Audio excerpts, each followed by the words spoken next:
सबको मेरी तरफ से आदाब। मेरा नाम है अंश सागर और आप सुन रहे हैं पॉडकास्ट कहानी मेरी जुबानी। मेरे जहन में एक अरसे से बहुत सी कहानियां महफूज हैं जो कहीं ना कहीं से तो मैंने पढ़ी या सुनी हैं।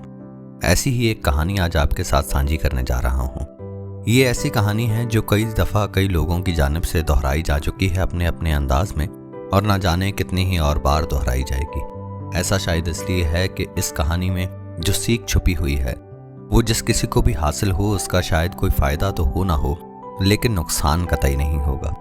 हो सकता है ये कहानी आप में से भी कुछ लोगों ने सुन रखी हो, तो इस गुस्ताखी के लिए तो मैं पहले से ही माफ़ी चाहूँगा, और अगर नहीं सुनी तो बस आप इस पॉडकास्ट को आगे शेयर करके मेरा शुक्रिया अदा कर सकते हैं। तो एक कहानी है एक राजा साहब की जो अपने शहर का सूरत हाल जानने के लिए निकले हैं और इसके साथ साथ अपनी शान और शौकत का जायजा भी लेना चाहते हैं, यानी कौन उनको देखकर किस तरह से पेश आएगा ये वो जानना चाहते हैं। लिहाजा राजा होने की हैसियत से शहर का हर शख्स उनके आगे सर झुका दे ये लाजम था। तो साहब जहां कहीं से भी गुजरे सब ने उनकी शान में सर झुका ही दिए।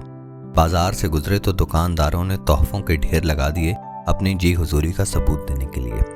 राजा बेहद खुश हुआ, मन ही मन में सोचने लगा कि सब वैसा ही तो चल रहा है जैसा मैं चाहता था, किसी की क्या मजाल मेरे आगे सर भी उठा सके। बस पूरा चक्कर काट के कुछ ही देर में महल पहुंचने ही वाले थे कि रास्ते में एक भिखारी दिखाई पड़ा।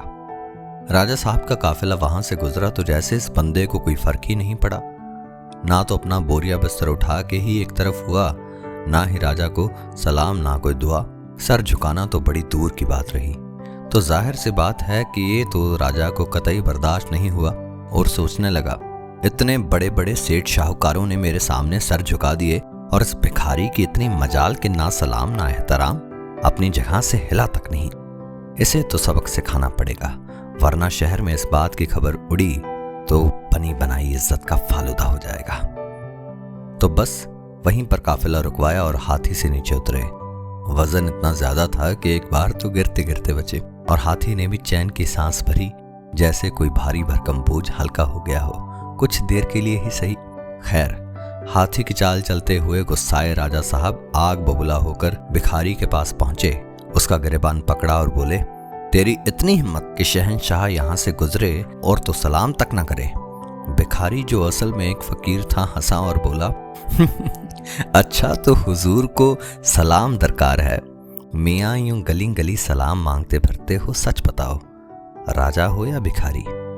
ये सुनकर राजा के होश उड़ गए और एकदम से फकीर का गिरबान उनके हाथ से छूट गया।